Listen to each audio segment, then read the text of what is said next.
અત્યારે બાજરાનું નહીં દળાય બેન, ઘઉંનો ગાળો એટલે 2 કલાક પછી તમારું બાજરાનું દળ દઉં. 60 રૂપિયા છે તમારે. ખાલી પર ડબ્બો ખુલ્લો રાખજો ગરમે.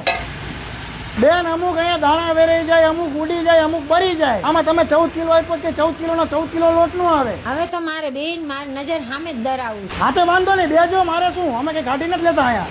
એ તમારો ડબ્બો નથી ભાઈ, આ તમારો ડબ્બો છે. અરે એ વખતે ઘંટી રિપેર કરાવી હતી, ઘંટીમાં ટાંક મરાવી હતી, કાંકરી આવી ગઈ છે, હવે નું આવે. તમારે 70 રૂપિયા થયા બેન. અરે એ વખતે તમારું દેણું રહ્યું ને બાજરાના ગાડામાં દળી ગયું, તમે ઉતાવળ કરાવતા હતા ને એમાં. બાકી કાળી રોટલી થાય જ નહીં ને. ઓલી વખતે મેં તમને રોટલીનું કીધું હતું કે નહીં, તો તમે ભાખરીનું દર નાખ્યું. આ વખતે રોટલીનું જ દર. કઈ વાંધો નહીં. 8 વાગ્યા સુધી ખુલ્લું રહે, પણ 7:30 પેલા આવી જજો ને પછી કાલ. હે ના, રવિવારે બંધ નથી રાખતા, પણ આ રવિવારે હું પ્રસંગમાં બહાર ગયો હતો ને એટલે બંધ હતું. હા, એ તમારું ઢાંકણું જોશના બેનના ડબ્બામાં જતું રહ્યું.